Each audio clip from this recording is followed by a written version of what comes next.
Hi, everyone. It's Veronica Bartolini with Codebreaker Real Talk. And I think we are in our 9th or 10th interview today with Tom, Althouse. And we have Celeste today. How are you, Celeste?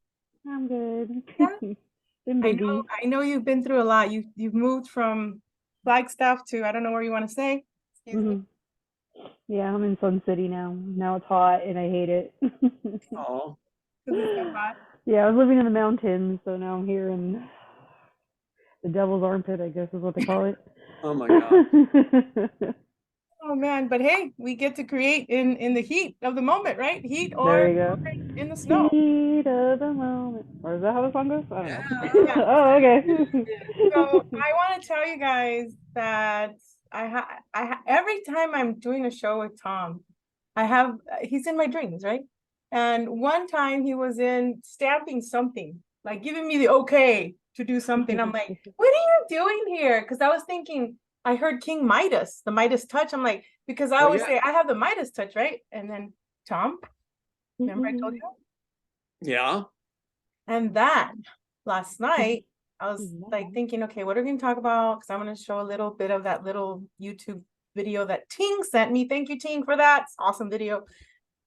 And then you were right. As I woke up, I saw your eyes, your face, and then I heard the word lichens, Lycans, and kind of like a blue lion. And I'm like, is this what's going on here? What do you think about that, Tom? Well, lichens, isn't that something like the name for werewolves? Yeah. Lichens. Remember, like an evil Resident Evil? Lichens like werewolves, I think. That's what they said in I some of the love shows. Yeah. werewolves. Yeah, werewolves are cool. I got my werewolf here. Well, when I was little, I thought I was turning into a werewolf because I saw the furriness on my arm. Anne's got the furriness too, and I thought, oh my God, I'm turning into a werewolf. I'm like, so they picked up. That is so cool. So I'm gonna look at this video real quick. Anybody can share screen, by the way. And so Good. Tink sent me this video.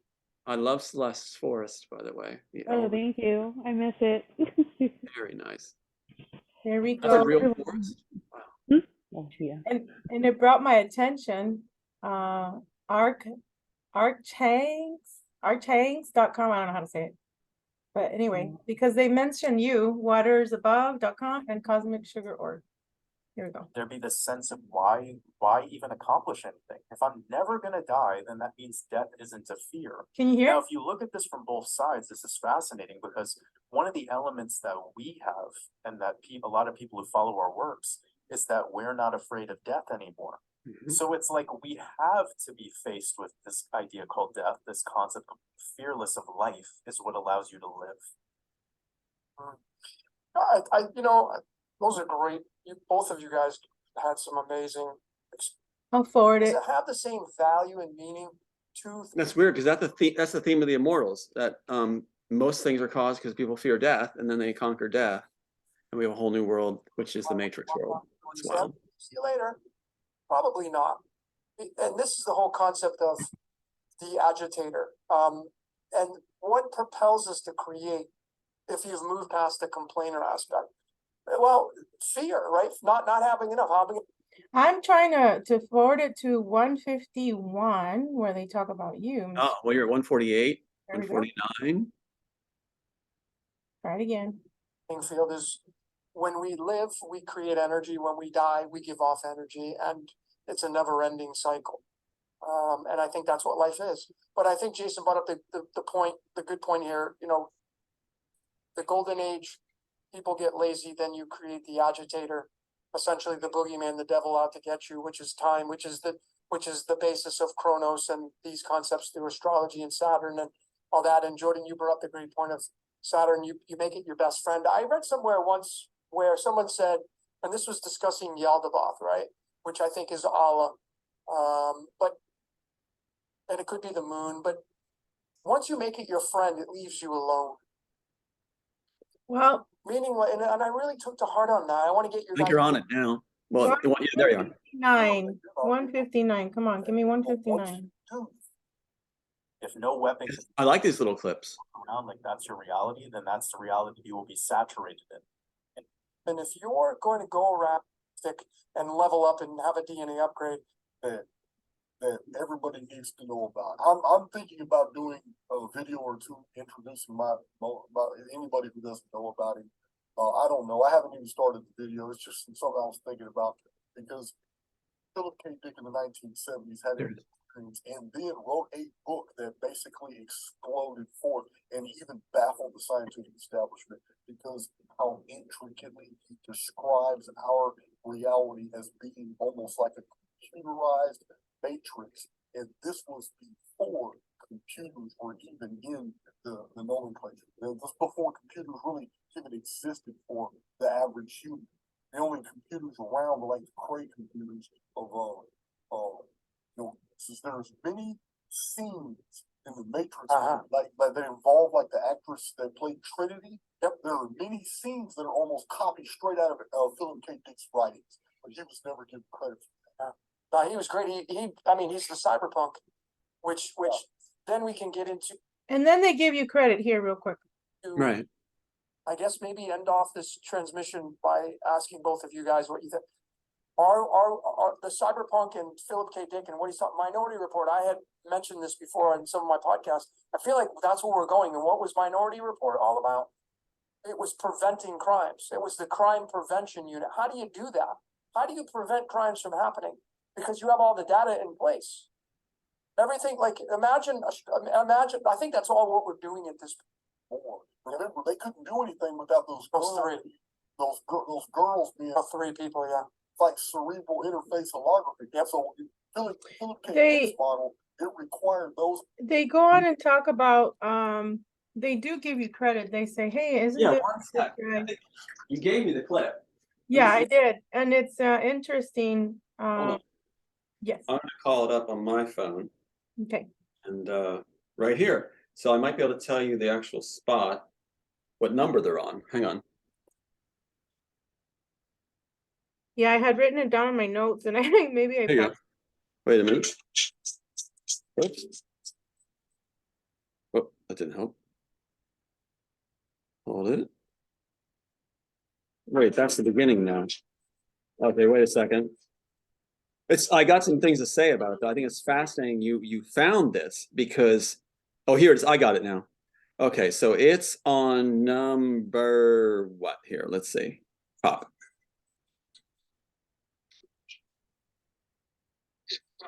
When I watched, I've heard there's a guy named Tom something, Tom Althouse, who claims he was the original screenplay writer of The Matrix. Yeah.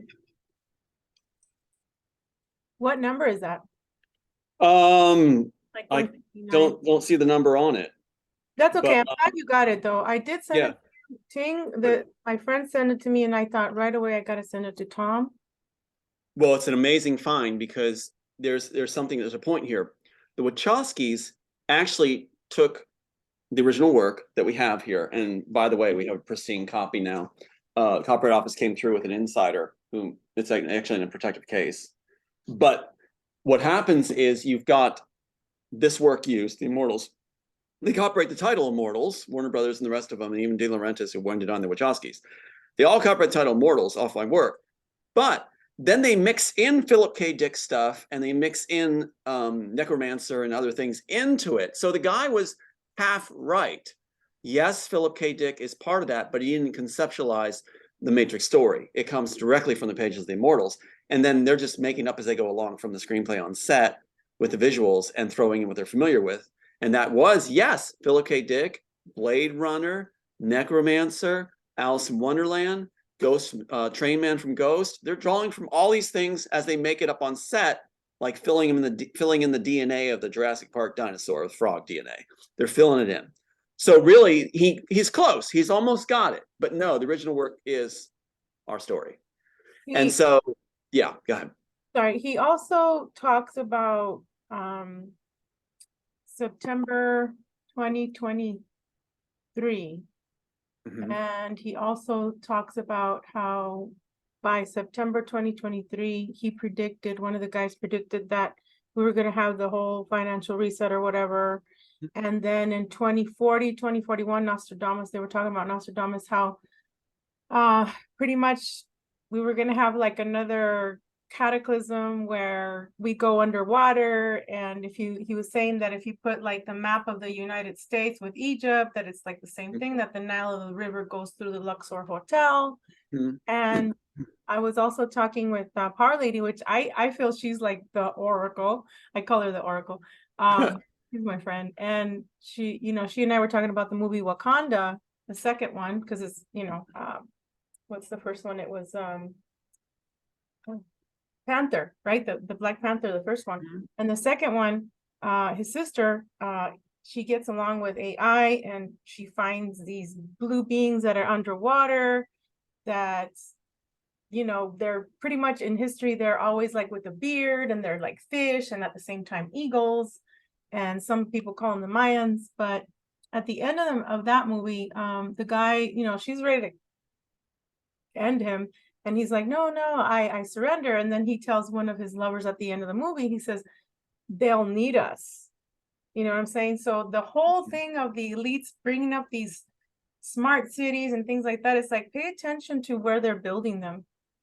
Because there's lines, the ley lines, right? They're saying that the United States is going to go under water, supposedly.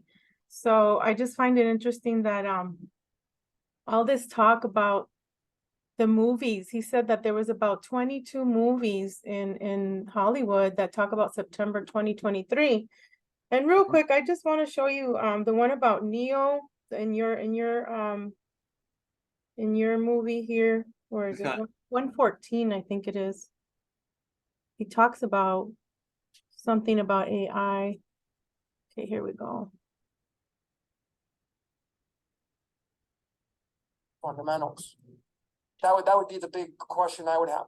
Are the collective ideas of astrology, numerology, all the esoteric sciences, are these ideas that people have been projecting through the expressive natures of our five senses through time? Has that defined our reality as a species? And really all that matters is the now moment. What do you say on that, Jordan? I have a thought on that too. What we're discussing right now is belief, and I look at belief like a technology. And there's this critical scene in The Matrix. I think it's at the end of the first movie where Neo is starting to fight back against Agent Smith. And you see Morpheus kind of go in front of the camera, and he says to Trinity, he's starting to believe. And at that moment, you see that Neo like truthfully embodied the one. And he started moving at the speed that he's never moved before. He started really tapping into some like superpower level wizard shit. You know what I'm saying? So it's like belief is everything. And if you believe the earth is round or flat, or you believe that the stars are real or they're not, it's really whatever you take on. And that belief like plasmatizes itself into your reality. So anyway, I just You know what's so funny about that? mm-hmm. Here we have people philosophizing and putting scientific theory attached to a ripoff film. So what the Wachowskis doing on set, now here's the humor, here's the irony of humanity, is that this blockbuster is that script I held up in hand, the visual storyboard in the other, and they're making up as they go along, and they're not making any sense of it. Yet humanity needs to make sense of everything, so they start philosophizing like this gentleman just did.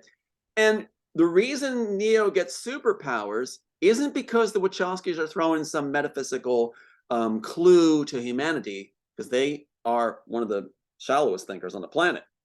You know, they said they played video games, they flunked out of school, they failed. They're not this genius people that are feeding us hints for our world. If you look at the original work, it's there. But the thing is, the reason he has superpowers, hey, Chad, the reason he has superpowers is because they're throwing in the other part of the film I pitched, which was the dream movie. And in that, the character learns to fly like Superman to escape all the terrors in the dream, which will manifest in his body in real life. And so that's where Inception comes from too.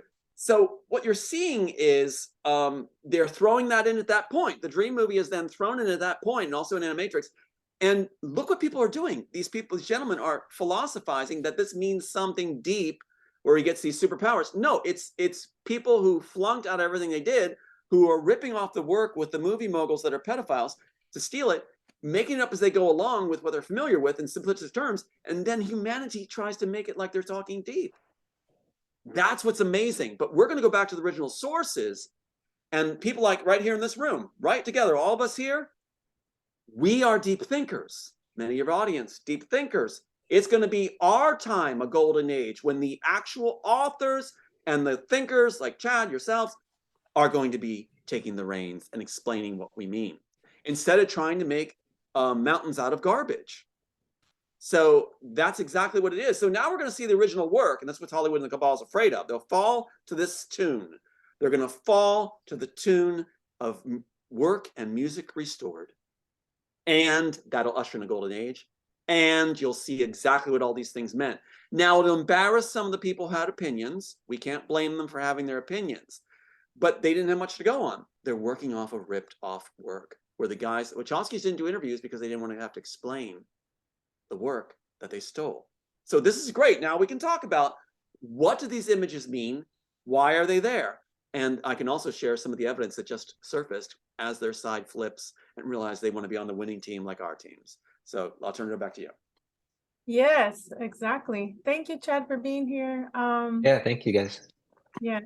So I had asked you a question, like after our last interview, if how can you make the evidence? I know that you need it for court and things like that, but how No, can you just, you- that's yeah. a perfect question. What How did can I, you- in the dream, did I put this in your head? Because this is the perfect question. We did not talk ahead of time, did we? We did not, did we? No smoke, no mirrors, no bunnies in the hat. We did not speak ahead of time. But right now, let me just go with your wavelength. The documentary team is focused on making a library, a worldwide library, the biggest library ever. We call it like Alexandria, where you're going to see all the evidence accessible to the entire public that'll open the door for other writers and break Hollywood. You're going to see all this evidence, which we are now safeguarding into a library off our reach of the FBI and all the others. And so that's what we've been working hard this week. If I have any bags under the eyes, it's to do that. Okay. So you just hit it on the head. We're going to make the library accessible with all the drafts, all the inserts, the main movie as it is, where the concepts came from, tapes, videos of all the baddies. You got it. And the Is other this an online? sorry. We're going to put it online, and it'll Is be it on online? So Okay. it'll be a library for humanity. A That virtual will help library. Okay. protect humanity from this ever happening again. Once this is online and accessible, and we perfected it, no one's going to touch a writer again. That's my prediction, because we will be there like guardians to make sure that they do not get slammed down, their families do not get harmed, and we're going to go after the attorneys that do fraud. So and boy, if we found some stuff on that line too. We've got the Warner Brothers attorneys now. They will be going to federal prison. A letter surfaced just the other day. And wait till I tell you about that. But Tell me. All right, you ready for this? Yes. All right. Here you go. First on the air ever. I'm not supposed to talk too much about it. Documentary team said not too much about it because it's a documentary, but here you go. Sophia Stewart. Do we know who she is? Oh yeah. Sadly, we do. Unfortunately. So that's right. Thank you, Chad. Sophia Stewart, what? She contacted me all the time, right? Well, in 2009 is the first time she's going to appear. Now, here's what happens. Get this letter. This letter is to Kate Chilton, WB executive. You can look her up, Kate Chilton. Kate Chilton is in charge of the Matrix ripoff. She is the head of the criminals and the gatekeeper for Warner Brothers. So what she does is she makes a deal with Sophia Stewart. Now get this timeline. In this letter, okay, here we go. Sophia Stewart gets a summary judgment against her in 2005. We have it right here, about 65 pages. Summary judgment, not one thing proven. Our summary judgment came from all our evidence was blocked, page and a half, because nothing was submitted. When the attorney was fired, finally, he allowed them to proceed to summary judgment without any objection and with no evidence entered after he was fired. So that's why. So we're coming back, fraud. Now, Sophia Stewart had a full run, and every point was nothing. Third Eye was 33 pages or so of Christ and Star Wars mixed together. That's what it was. It's plagiarism of the Bible and Star Wars. Hello. And calling it Terminator and Matrix? No. So in 2005, she loses her case to Warner Brothers. Now, here's the question. Why, if she lost in 2005 with a summary judgment, Warner Brothers wins, no money shut out, why in 2009 would Kate Chilton be offering Sophia Stewart $5 to $7 million. She lost in 2005. Warner Brothers will not shed a penny if you lost. She's being employed in 2009, the same time the Planet Attorney is being brought to me, Anthony Rankin, with a suspended license to take charge of me with a honeypot wife in 2009, because 1999 is a 10-year statute for discovering. So they're going to have me discover so they can control that whole process. You have 3 years after discovering, so they run the clock out for 3 years. In 2012, they file after the deadline, so it's already thrown.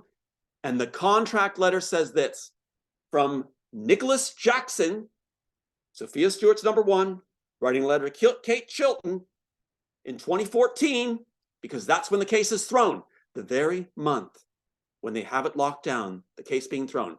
That was 2009 to 2014. That took it that long to run it out and fraud it like a Breaker Morant kangaroo court situation.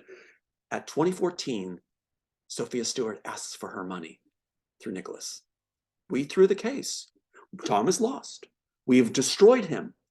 We want our millions now.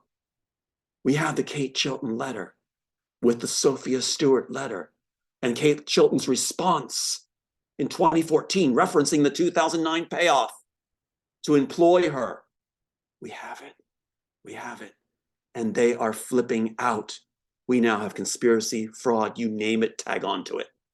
So we have the conspiracy letter from Nicholas Jackson, Sophia Stewart's number one, the same man who called me in 2012 when the news was breaking, with Sophia Stewart on a tape we have in the background going, is that Tom Althouse put me on top? That's Tom Althouse? Saying I should claim Matrix 2 and 3. I'm the missing link, not to claim Matrix 1, which is what they used to say.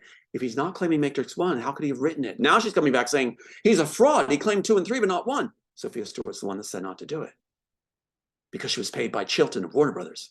They offered her $5 to $7 million to railroad me. And we've got the letter. Not the letter prior offering it, the letter referencing it at the end when they want their payoff in 2014 when the case is thrown. We've got the better letter, the letter where they're saying, we want our money. We did our job.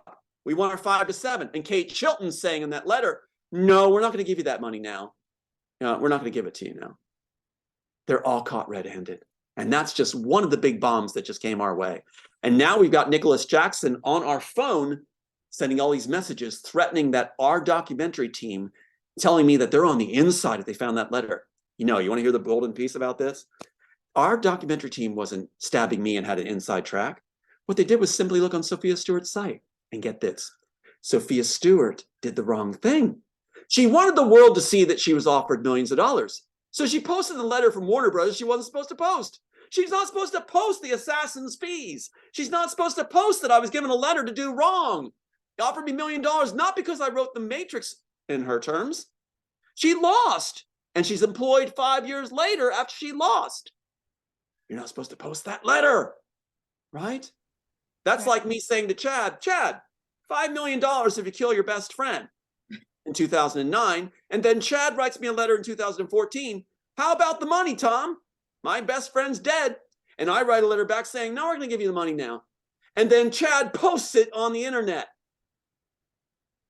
They're probably gonna do away with her somehow. She's done. She's been Nicholas on Jackson didn't even know. Yeah. She's been on Miles Johnston's bases like 3 times as an interview, saying all this stuff, that it was her. Do you see the mentality? Do you see the mentality of it though? Do you see where she's coming from? Her company's name is All Eyes on Me. Yeah. Would any of us pick that name for a company? Writer, producer, No. director, All Eyes on Me. What? And she has this piece. Let's play Sophia Stewart for a second. Here's her. Let's get in her mind. I've got this piece of paper here. It's a letter from Warner Brothers that said I was going to be given $5 to $7 million. The world thinks I'm a fraud. I want to post this letter so that people see I was offered money from Warner Brothers. I'm not supposed to. Hell, I'm going to put it up. Look, I was offered money by Warner Brothers. Blood money. Blood money with the death of sons and everything else. Blood money where you're not supposed to post that because you just proved Warner Brothers are guilty. You just proved Kate Chilton, the main handler, was giving you payoffs after you failed at your case.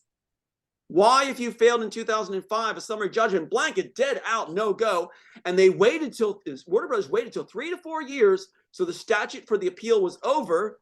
Well, she can't do anything. And then they offer her the deal. See how they played it safe? They made sure she couldn't even appeal. There was no chance for Sophia Stewart. And then they offered her the golden goose. They Yeah. always use these men or women as what do they call them? They call them They have these fake names too. Do you know that Sophia Stewart has a fake AK name? really? Like, yeah, I forget what it's called. They showed me the documentary team found it. It's something like Acalia or something. And you know, Nicholas Jackson goes by King Zargon. So they all have this cabal name attachments. They all have these cabal name attachments within the cabal. They're so stupid. So it's like, and you're dealing with the guy who actually wrote the work. I actually wrote the work, and TMZ, like I said, is saying if he's smart enough to write it, he's smart enough to follow the trail. Yeah, I am, especially when my last son's life is at stake and other children are across the planet. You bet your butts I'm going to be smart enough to write it and keep track of it. Here's the other win. I don't know if I told you, but this piece right here in front of you, this pristine piece, what happened? Well, the Copyright Office wasn't going to give it to us. I paid for it for a pristine certified copy before you right now. And they said no. Even they took my money and wouldn't give it to me. We're not going to give it to you. So I found a lady, and I love her name, Angela Hightower. I went around them to a supervisor that would say yes. I found that would said that this is right, it needs to be done, and she got it to me in just days. And there, certified. We talked about this in the last video, and you were talking about her last name Hightower. It's funny because I went to high school with one of my friends, Hightower. And then we also talked about the man in the castle, remember, in time travel. Yes, and there's more to that. Like, there's more, because here's my dad's picture. It just came in the mail. Now, he looks exactly like the character who plays Joe Blake in Man in the Castle. If you look at his picture and his face and his mouth and his nose and everything like that, he looks like Joe Blake. Now, what's interesting is in Man in the High Castle, like I said, in the interrogation file, the rap sheet file, right? We talked about the rap sheet file, where they open the file from the Nazi agent, they get a hold of it, the Kempeitai. And so the finance minister and the head of security, whatever, for Japanese San Francisco, is looking at the file. And in the file, you have, again, my birthday, Kirk's birthday, Sean's birthday, my two sons were murdered, my mom's birthday, and there's one more, my fiance's birthday. How many birthdays do you want to put in attached to us? You know the only defense they have to get the public to say? Well, why would they do that? Okay. How frustrating to have that question. Let's try that one more time. Ready? Let's do it this way. Why would they do that? Why would they put the author's birthday, his fiance's birthday, his two murdered sons' birthday, and his mom's birthday in those rap graphics, and also in the Matrix? Yes, Chad. Because they're idiots. Yes. I mean, okay. So, yeah, blood magic, or they're trying to those doorknobs. Now, with that being said, Tom, now I feel like this is in your advantage, because this cabal, they had this elaborately planned, every T crossed, every I dotted, and these idiots with their ego had to go put all your information in on that first file in that first scene, right? Okay, so that they're the ones that they shot themselves in the foot, but they're on the inside. Okay, yeah. So I have a question I'm leading up to. Sophia Stewart just shot her own self in the foot by posting what she did, right? So she put her little ass on the line too, and her head on the chopping block. Right. And so so the thing is these idiots, they're on the inside, but does an idiot on the inside still have more pull than you that's a half on the outside and got 1 foot on the inside? Because if they mess this up and they messed up, how can they take a hit out on you? You won the chess game. Yeah. They're the idiot that shot themselves in the foot. If they're going to move forward and get scripts out of you, I would think they would not want to take a hit out on you. That's exactly right. They tried to scare me. Yeah. And my son on that trip out to meet his girlfriend's families and stuff, reunion, they took a hit on the highway with the two cars that were coordinated. Yeah. The hit on the day that Christ is supposed to be dead and buried. That's the day they came after me. Is that interesting? Yeah. Come after a Neo character. And so now if they take a hit out on you now and kill you, how is their bosses going to get your scripts? They can't. So how in the hell are they going to try to take you out? Well, that'd be a big mistake for them. That's so good. That's so good. That's so good. Because here's the deal. Right now, picture this. It's no longer who's going to shoot up like the Wild West, the author, Tom Althouse. It's now more a scene of people grabbing their resumes and companies going, work with us, work with us.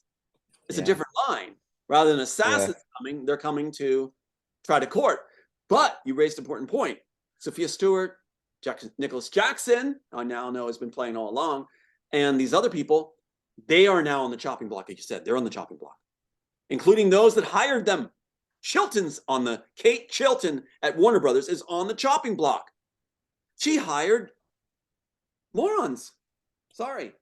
Oh, that's true then. She hired him, yeah. Yeah. And That's another her thing they fault, always do is they always hire pedophiles. They will hire pedophiles throughout the boards. And we're finding out these guys have warrants on them. And also we have Sophia Stewart accusing the Nicholas guy of having broken his parole for pedophilia. So what's going on? We had all these guys that are like now turning on each other, sending them nasty messages that had been teammates in the beginning that contacted me. They are upset with each other. And you know what? They can cry all they want, but they can't pin a blame on us. They like to blame the innocent. They can't make anything stick on us. We got them. We got them. It reminded me of the other part of the dream that I had because Chad, you weren't here, but I saw Tom coming to me right before I woke up, and I heard the words lichen. And in this dream, there was these I wonder if it's that lady Sophia that was in the bathroom. I was in the restroom waiting for me to be called somewhere. And there's a lady there, big, heavy-set lady with long, like black, You froze, or am I froze? Uh-oh. With long black hair. Are you I there? can hear you, but they can't. I can hear you. And so I said, "Who are you?" And she goes, "I'm not supposed to be here. I don't want them to see me," she says. And I'm like, okay, whatever. And she leaves, and then they call me, and there's these two guys that are posing as doctors. They lay me on the gurney and they say, you no longer have to be seen. And what happened to me at the Northwest Hospital in 2015, they had done an MRI and they said that I had a tumor in the middle of my brain. Wow. And then I went to the doctor. He said, "Oh no, you're fine." So someone was covering something up. And the guy, he was showing me a computer screen. Chad will come back. Right. And he says, "Watch, ask my daughter this question about," and in my computer screen, in the dream, I saw Bikini Bottom, Epstein Island. So I know Pwrlady, who I call the Oracle, she had sent a meme about Bikini Bottom, SpongeBob, the Epstein address of the island. So in my mind, in my dream, he said, "Text my daughter the number 854," and then other numbers which I can't remember. But in the screen itself, on the bottom, like the bottom, there was water, and it was black water, like a black. It was making itself into a map, into like maybe a black dragon, like the black goo. Right. And they were talking about the pedophiles. That's the key. And Blackwater too. So Black Rock. Oh my gosh. Yeah.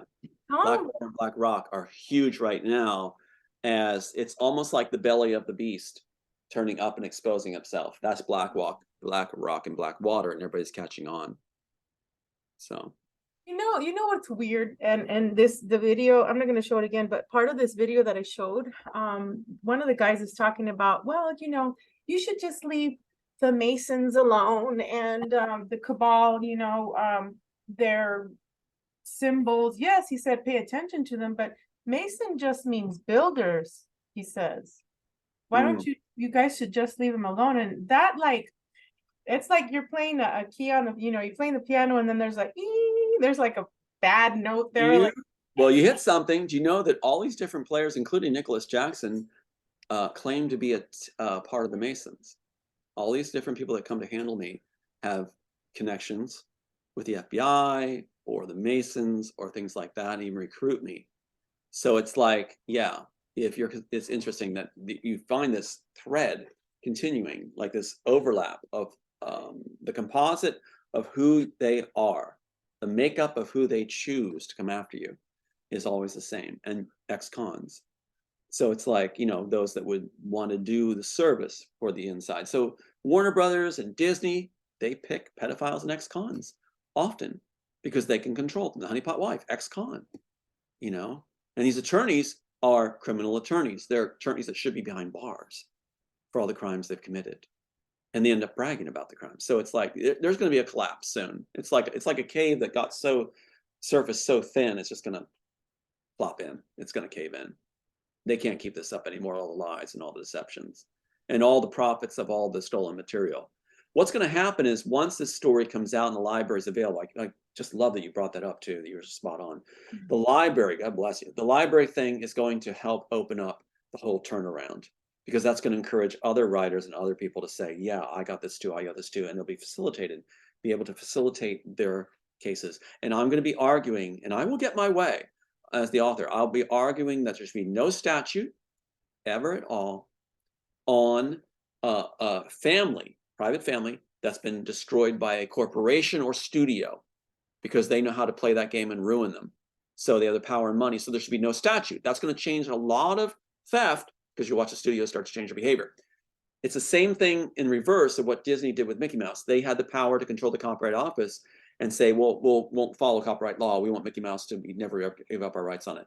You're not supposed to, but they did. So we're going to take the same vein the other way for the little guys, the other ones that are, you know, private families, and say, if you're a private family, an author that wrote something amazing, have the copyright proof, there's no statutes or latches at all. And then it won't be so easy for these criminal attorneys, to do criminal behavior that made it into big business. So, yeah. I don't know why, but I'm thinking of Hemingway, Shakespeare, and then we got the guy that wrote it, and Stephen King. All these guys are all in bed with each other. Like, well, you know about Hemingway, right? Didn't you send me the stuff on Hemingway? No. Where the FBI had pursued Hemingway and tried to drive him crazy. And through his life, at the end, he was telling his friends that he followed. Yeah. And then afterwards, they found it was true. Yeah, you know, they did it. So that's what they tried with me. But you know, I'm not gonna let that happen. Yeah. So I'm gonna reveal it.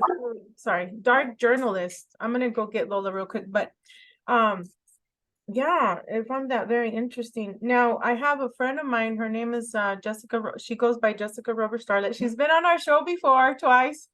Never. I don't know if you remember. You know, without showing her face. Yeah. And she asked me, "Hey, I can't be on the show today because, you know, she works late and graveyards." And she goes, "Can you ask Tom about anger?" And I'm like, "Well, I remember that I have a book.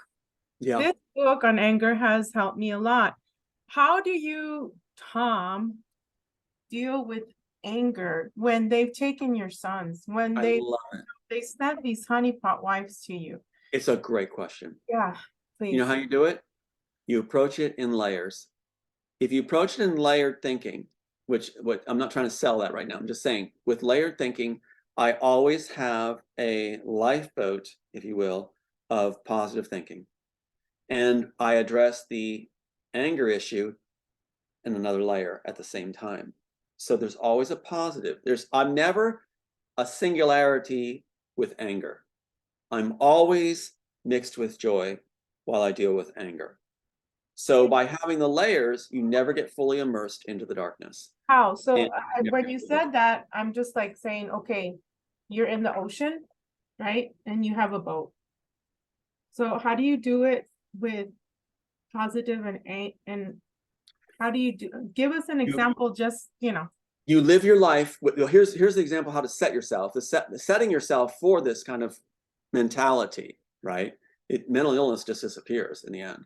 What you have is you practice putting any negative thought, instead of negating a negative thought. Let's say someone took your sculpture there. You had that sculpture. Someone took it from you, blatantly took it and bragged about it.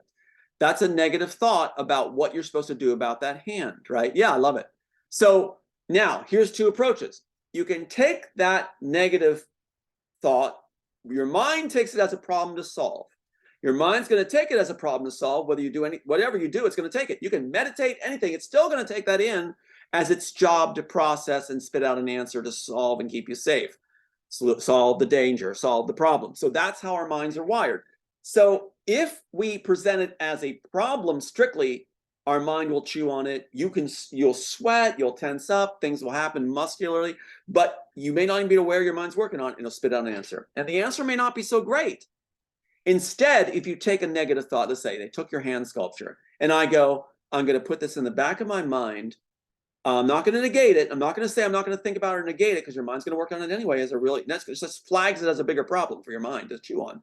So what I do is I say, I'm going to take this back as a reference library learning experience and put it back in the dusty shelves as a reference that I can use later to call upon as knowledge to help me navigate other things in the future. Now your mind won't wrestle with it. Believe me, it works. Your mind says it's been dealt with, it's been categorized, it's been solved. It's going to be used for a reference section. Your mind doesn't chew on it. It works. But all the positive stuff is then flowing only in your mind positive. See? If something, let's say somebody triggers a thought. Let's say some people have triggering thoughts, right? So something triggers that negative thought. Oh gosh, you saw someone reaching out a hand and it made you think about your hand sculpture. Your mind is able to go, that's in my reference section. I'm still using that for aiding me in the future, for knowledge that I will use to help others and to solve problems. Your mind will accept that answer. Even though I gave it in simple form, that's how it works. Meanwhile, I'm only letting the positive flow. So you always have that ocean where you're on top in the boat in the positive, sailing along with the breeze. And underneath anything undercurrent, any dark undercurrent, is going to be stuff that you will, if it surfaces, stick it in your reference library. That's exactly the song that I composed with my friend, Alan Grace. They put Grace in the Matrix. It was a beautiful song melody for the Trinity scene, where he's like bringing them back. And there's an undercurrent, a dark undercurrent. It illustrates the whole idea of layered thinking. So when audiences hear that song, they are a beautiful song, and there's this undertone rumbling along. That's the darkness under it. But the idea is there's things coming in this story that's going to be dark. Right now it's beautiful. There are things we're going to be aware of. That's how we live our lives. We live our lives always ready, and we do not let that darkness take us over. If we think on a singular level, then the darkness can absorb us and take us spiraling down. If we never think on a singular level, but always on a layered level, the darkness never gets a full hold. We're always thinking positive at the same time while we're dealing with the darkness. We never lose our grip of life and happiness and joy. That makes sense? Kind of like you're painting in the back, like to your right, there's a male, looking into, Oh, I see it. Yeah, I can see what you're saying. Yeah. There's like a mountain, and then the other side, so it would be on your, let's see, this side on the left. There's kind of like this horned individual looking and screaming at the water, like, or looking at this guy right here, this guy over here. The other one. The one. Oh, this guy. Oh, that guy with the red head. The other one in between, because the one with the red hair. This guy. That one. Because the other one is a full-blown. Let me get out of the way. And I also see like a lichen, like a wolf. There you go. That's interesting. Yeah. And what I was thinking right now is I'm reading that book, Women Who Run with Wolves. And yesterday I was reading it again, and it was saying like when the wolves are like seeing like either pleasure or there's an enemy coming, they ground themselves and they breathe all together in unison. They breathe. They're like, okay, what are we gonna do?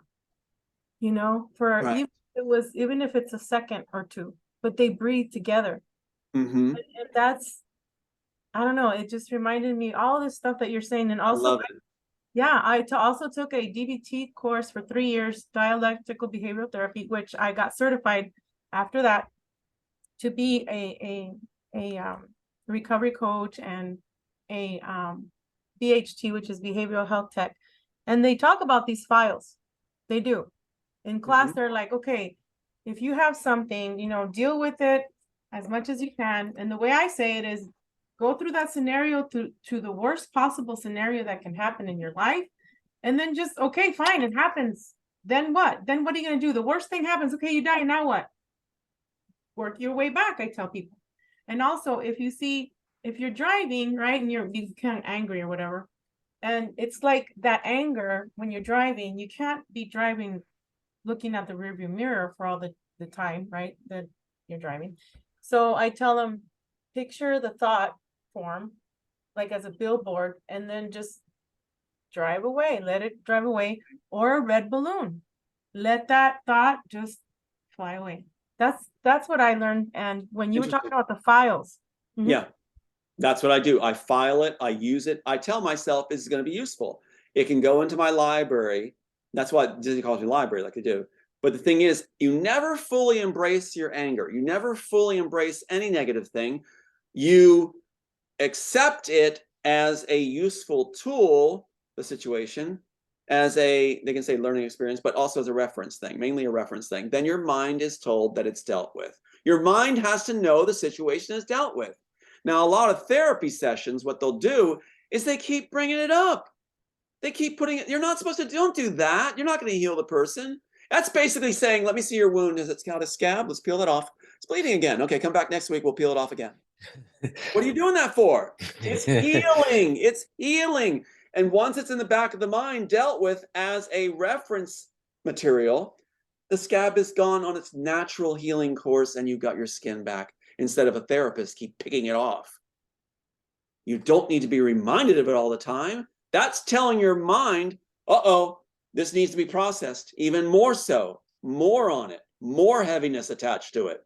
No, that's not the way to heal a patient, therapists. The way you heal a patient and help someone and help yourself as a therapist, and I've helped many therapists, is that what you do is you watch a person get happiness back by being freed from it, by not running from it or negating it or trying to meditate it by blanking the mind to it. No, that will not help. You're ceding ground that way. What you do is you look it right in the eyes while you have the happy memories too.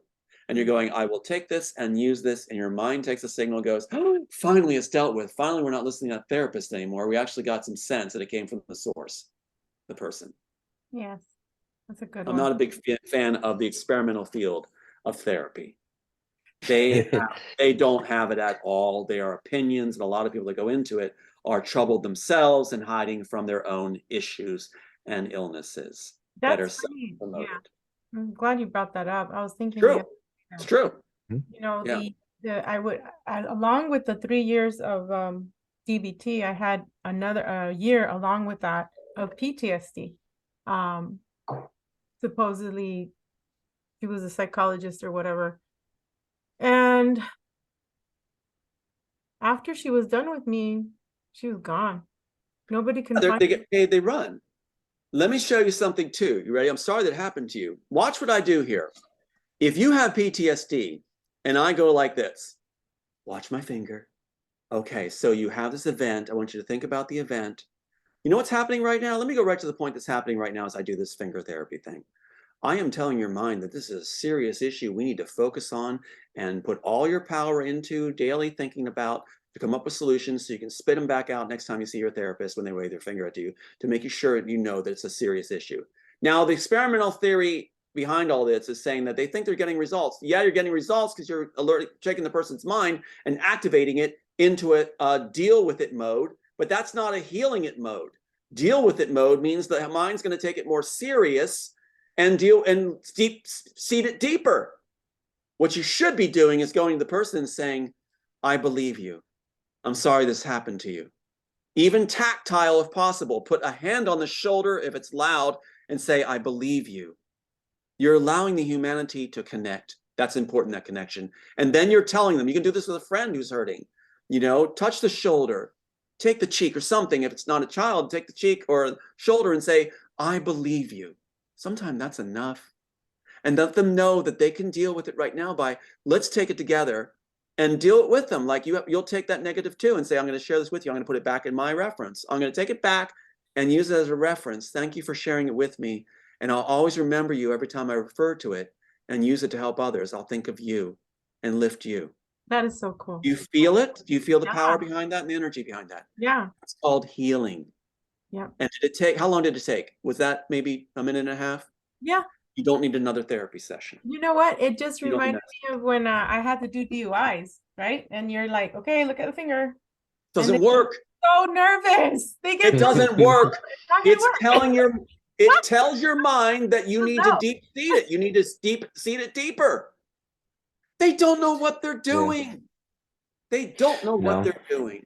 I dropped out of psychology my first day. I Good could job. see right away I was not fitting in that box. It's the only class I ever dropped out of, but sitting in that class, I said, oh, there's no way I'm going in this box. But then my best friends have gone for their masters and everything else behind it. You know what they're doing? They're taking symptoms of people that have certain gifts and they're categorizing us into mental illnesses. Yes. You know, that's kind of what the yes. psychiatrist, and that's not, you know, I disagree with the DSM-4. I was I'm not falling gonna, in the trap. Chad, you're absolutely, I was starting to say on the air that I had autism. yeah. I thought I had to come up with the term. Then and I don't have anything. I don't Yeah. have anything. And if anything, we're high functioning like Ferraris, and we just can't go run on diesel, you know. And they're feeding us crap food. We're on the That's what a mental illness is the crap food they're feeding us. You know, feed us some Exactly proper things, and we're high functioning. Think of it as an escalator, and we're on the escalator way up here. They're down here, and they're going, well, you know, you're not normal. You're up there on the escalator. We're evolving. We Disillusional. can think fast. You know, we can think. I look at anything and I see imagery and create from it, and I hear music all the time. Does that mean I'm mentally ill? No, you're disillusional, you're bipolar, and you're what's the other categories? They told me all kinds of stuff. Yeah, What's they that? said that I had high functioning autism because I went to go get a thingy evaluation so that they can take my SMI thing. Do you remember how many months it's been when we did our last show? And I said, hey, it's been, now it's going to go on its third year. They're giving me the runaround to take off that label. I'm like, the only reason why I signed to that, I said, was for you guys to help me find housing, which they never did. And it's just been an ongoing problem. And they're like, oh, well, you have DID, you have PTSD, you have ADHD. I'm like, there's nothing wrong with it.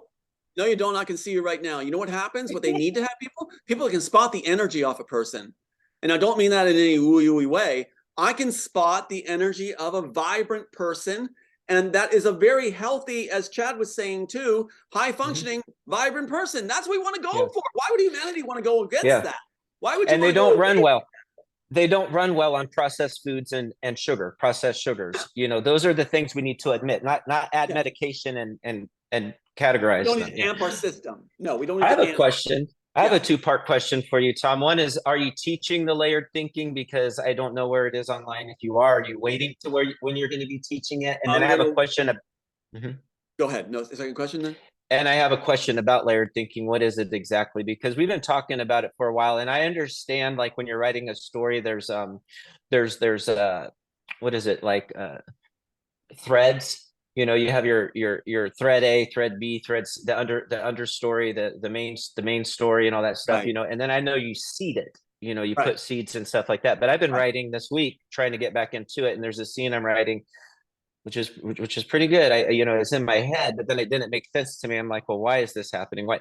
And then a week later, I understood. Oh, that's, you know, the scene made sense to me. It took a whole week for it to play out, and I'm like, I can't write this because I don't understand why she's doing this. And then I'm like, oh, because later on, and then this switches. This is the seed, you know, to that. That's the layered thinking part. I think that you're talking about. But yes, that's it. That's it. You seed it and you let it percolate and come out when it's ready. And the big process of that too, and then bring me back to your question. The big process of that too is that your mind will trust that you're going to be honest. If your mind and mental processing system, your solution problem system brain, if it knows you're honest, it'll function like a well-oiled machine. Okay. If you lie to anyone, if you tell a lie to anyone, you're telling your mind, it's like a child. You're telling your mind, it'll believe whatever you say, that it's okay to lie. Your mind will start to trip on itself and get into knots. The best way to live is no lies. And it's like, I know that sounds naive, but then what happens is that childlike creativity is everywhere around you happening. I look at the bathroom floor and I see imagery for cartoons and stories. And, you know, everywhere I go, the rug, anywhere I go, the clouds, I see imagery all the time and music in my head because I do not lie. Right. And I'm not trying to protect myself from accusations right here. I'm just saying I do that because it means I get the benefit of creating off the charts. I get to have joy in my life. My son can look me in the eyes and know my dad will always be honest with me. I can count on my dad while they're trying to trash me, these other people. So That's what I'm saying, is that creative process comes from a base of honesty where your mind knows it can trust you. And when you know you can trust yourself, you know others can trust you. And that comes across when you talk to people. Now, others, some shills, some plants will try to make it like, you can't trust him. Look, his eyes are shifty or whatever. It's like, no, people, children, others will see you and they'll know they can trust you because you can trust yourself. If you can't trust yourself, you know you're lying, the world's going to see it. They're going to see through you, especially the children. They're going to know. It reminds me of the cute little movie. When my kids were little, I used to watch Veggie Tales with them. Right. There's this one and then there's this one scene where, you know, the kid, I don't know, he got a baseball and he lost it or whatever. And it was this autographed baseball that his dad had. And then he tells his father or his friends, it was the weed. The weed made me do it. And the weed grows and grows and grows. And then finally, you know, it takes him away from the family. The weed made me do it. Right. Yeah, that common phrase. Yeah. Well, I did not answer Chad's question. I like your story, so now I want to answer it. So, but I love the story of the weed. That reminds me of the anime, where they have the anime weed catching the person, and even in Wreck-It Ralph, the weeds catch them. But go ahead, Chad, again on layered thinking. Yeah, when are you teaching it, and then yeah, right? I think you talked to me. I have time down on the teaching because I want to make sure my sources are accurate that I feed it to. I've been having offers from different companies to put it up online on educational videos and platforms. I'm not sure who to go with and all right now, and I don't want you to piss people off or get people angry that are hoarding it. But what I want to do is get the library done first, the documentary library. If we get that done, accessible to the world with the documentary, we're going to change our world. We're going to stop pedophiles cold. Disney will shut them all from upper and middle too. All these other companies are going to come down with that. So that's the priority, free the kids. But then I'll be teaching it. Yes. I talk about it a little bit during interviews. Somebody may pick it up and start their own satellite thing. I do hope they'll give source, do not, and credit so I can steer the way it's taught and not have it morphed into something that it's not as beneficial as it could be. You need the primary sources. So that's why I want to claim it back and say, please, that's my work. I want to make sure I have it out there right, and then take it and run with it. You know what I'm saying? So I don't want copycats to distort it and twist it and then simplify it, and then the book comes out, you know, the artist way. But what I want to make sure it's done right. You know, you can always give your, you know how you give away your 77 the True Man Show at gmail.com. They can always book a session with you too, Tom. Right? I mean, that's true too. Yeah, that's happened before. This one company did that also. They paid us a sum of money to have me talk about it for them. But that's a great question. And the other question that went with it too, you said, besides am I teaching it, there was another part too. What was that? He froze. Oh, shoot. I don't want to skirt his question. So I'm like, just thinking he asked us part 2 of it. He said, like, are you teaching it? Then he said something else about the layered thinking. Yeah, like when how it came about or something. Anyway, we'll wait till he gets back. Something about when can you put it out? When will it be out? And then then maybe I did answer it. Okay, we'll see if we covered it.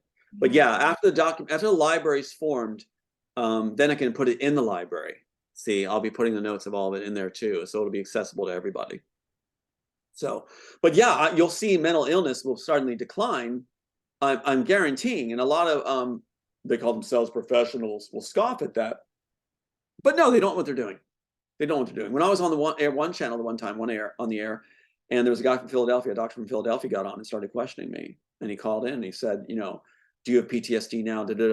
How could you possibly get over PTSD? And I explained how you get over PTSD and you heal.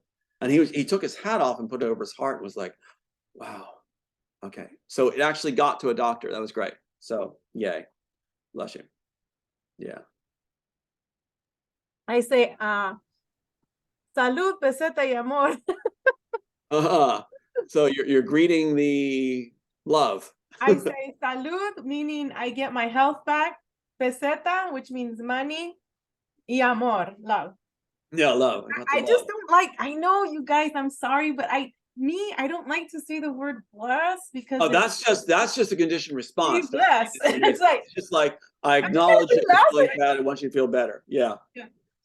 And then Oh. Chad says he's trying to reconnect. He Okay. just got a new system up, so I say Well, let no. me show you something then. Let me show you something while we're waiting for him. Here's the man in the high castle thing again. So here's my dad's, besides my dad's stuff, you have his service number. Now his service number, this is huge. His service number, let me read this to you. His service number is 518518. So it's 5959.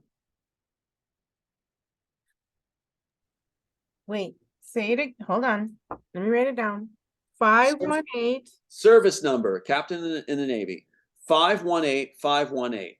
So it's 518 repeated for his service number on his ID for the Wow. service for the Navy.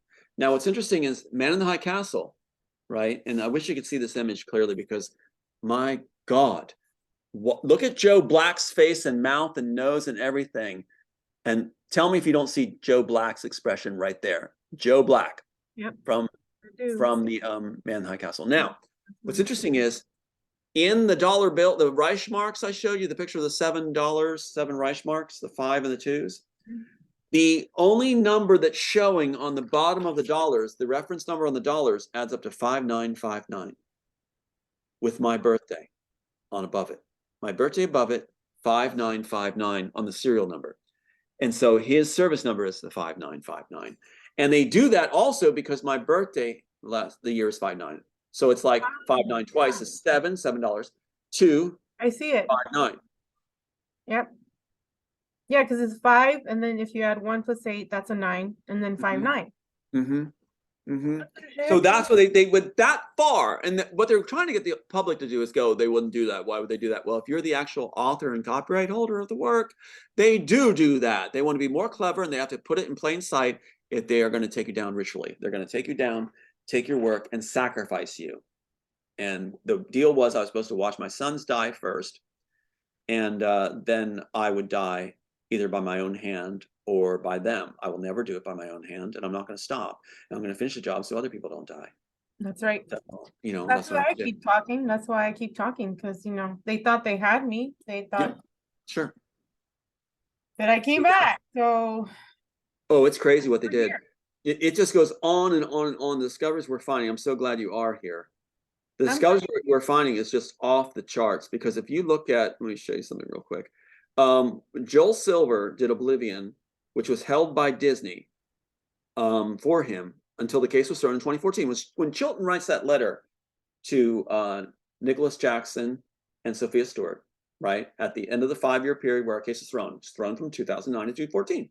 So in 2014, when they're thrown and they want their payoff, Chilton writes that. Now at the same time, Disney gives Joel Silver, the defendant, Oblivion to take, right? And so here's what he does. He puts the little girl at the end who looks exactly like my daughter, Terrace, who was brainwashed and estranged to me. So Terrace is on the, I would say, the more yellowish, goldish picture. And the actual actress who plays the little girl at the end, as in my screenplay, is in the bluer. So you have a daughter, Tom? Not anymore. What happened was they took her and reprogrammed her, and she trashes me all the time, but she cut me off. So they don't want her being a little girl in the Matrix. So there's more pictures of her where the nose is exactly the same, everything else. And then I want to show you something else. In the end, like I love this, the little picture there of her seated. Mm-hmm. What happened was she had gone down with her mom, who was a plant in my life. And Terrace threw a fit. She was screaming and crying, and the mom came back and said, I can't deal with her. We're not getting pictures. She won't behave. I said, let me go down with her. So I said, come on, Tony, let's go. So I took Terrace down to the photo studio, and she sat right down. And she watched, they looked at me, and they took her picture. She sat like a little lady. And it was like, there was no fussing at all. Perfectly behaved. Adorable, Mama. Yeah, that's a very special picture to me. I do hope that she comes back, when all this mess is done. Yeah. But see the little girl pointing? See her pointing? Yeah. That's my ending in the Matrix. The little girl points to the man that saved her. They had the identical figures fight. The man saved her. She points to him. That's how Joel Silver ends Oblivion. The identical figures fight, and the girl that looks exactly like my daughter points to the man. End of story. Exactly my ending. After he had all my notes and drafts, Joel Silver puts that in because it was written to reunite me with my daughter and my sons that were taken illegally from me. So he's mocking me by putting that scene with the girl that looks like my little girl pointing at the man, saying, I've taken your work now and stolen it, and you'll not have it. I've used it up. He kept saying he's using up the story, use up the rest of the story. Hey, Chad. Hi, Chad. So we were wondering about your part 2 of the layered thinking question to make sure we answered it. Yeah. I get it. They try to accuse me of not answering questions. I'm like, I'm not going to skirt anything. So yeah. Do you remember what it was? Oh, the second part was teaching, so you said you're working on the teaching and the platform, and you're getting the platform together. And then I was just curious about the layered thinking, and you pretty much explained that, because I understand, like threads and then seeding but I feel like I'm trying to get more into the layered thinking when I'm trying to figure out, why things are happening in the scene and how they connect on a deeper layer. Do the level. exercise. I would say, instead of meditating, anybody meditating out there, I would say do the layered thinking exercises, which is it's like an acting thing where you think about, you can even pick a negative if you want to start with, like, okay, what does angry feel like? And your body will, if you tell your body, I'm angry, your body, right away, I'm trained to start to feel that, where I notice I'll isolate muscles in the jaw, in the hands, certain fingers, my arms might tense here. You identify that, and then you add to it. You tell your body you're angry and you're hopeful. Total different chemistry forms. You've layered it. That's layering emotions. Now get rid of the anger. Have the hopeful with the hopeful and compassion. A whole nother feeling takes over. Let that feeling be your guide to your mind and body, how to feel, how to react. Muscles will respond, chemicals will release, everything will transpire within you. So that's an exercise that's very healthy, where you layer on it. You can get up to 5. It's like Mozart saying about how many sustained note spreads you can do. And so compassion, hope, adoration, those aren't they wonderful? It's like taking different layers of a pie or a cake, putting them together and enjoying all those flavors at once. Now, children respond to that. Kids especially know how to, especially adolescents, feel layered feelings. If they're all positive, what a dynamic and fascinating and brilliant human being. You're not only approachable, you're exciting to be around. And children read that. Here's somebody who's alive, dynamic, breathing life, instead of one person showing one thing at a time, like my sister does, so she can look professional. You're It's so like, oh. yeah, it's like, yeah. So it's like when you actually feel it, like I will do one, let me see if I can do this. I'll try to emulate it. Ready? Give me one emotion. Just throw one at me that's a negative emotion. Chad, either, go ahead. I'll just try to be blank. I'll show you maybe you'll see what it looks like. So throw an emotion. Resentment. Okay, right away, my body took a jealousy. turn. I can talk through it too. So resentment, my head took a certain angle. I let my body do what it wants to do with it. My face took a certain look. My tone changes. Now give me something that's bright, good, along with resentment. Now, our human instrument can do it. It can combine it. So give me something else, a light, positive emotion. Choose one. I'll hold on to resentment at the moment. Sounds funny. Cherish. There's a change. So now I'm holding resentment and cherish. What an interesting flavor combination. That's lime and apples. It's kiwi. Now give me one more. No, wait. You know what Chad looked like right before he was telling you when you said, the angry one? Mm-hmm. Dude, Chad, you kind of look like that guy, that actor that says, you can't handle the truth. What's his name? Yeah, Jack Nicholson in A Few Good Men. Yeah. Okay, let's Jack Nicholson going on right I'm now. still holding on to it for you guys.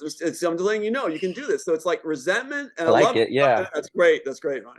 So resentment and cherish is still in me. It's in my muscles. It changed my eyes mostly. You can isolate this and see what happens. Your body will do it, not knowing the difference. That it's not an exercise. The body thinks it's real. That's when you're doing it. So, okay, I got cherish and resentment. Give me another positive.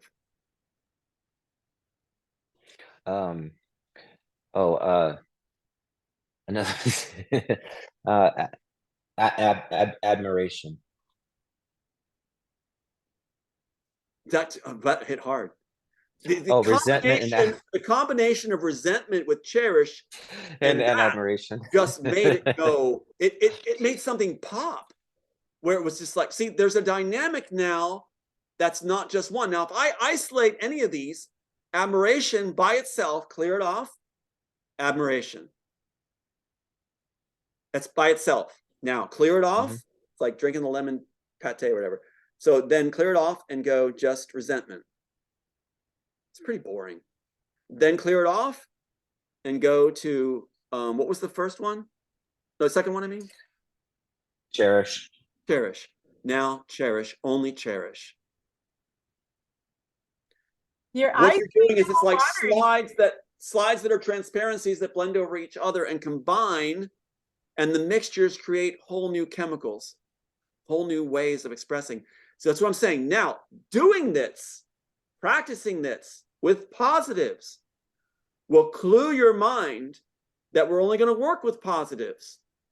The negatives, if I had cherish, adoration, I'm taking them as I speak, hope, all right now, and I'm going to take I'll take a negative you give me, and I'm going to transfer it back to reference. So give me a negative right now with these three that are good. Envy.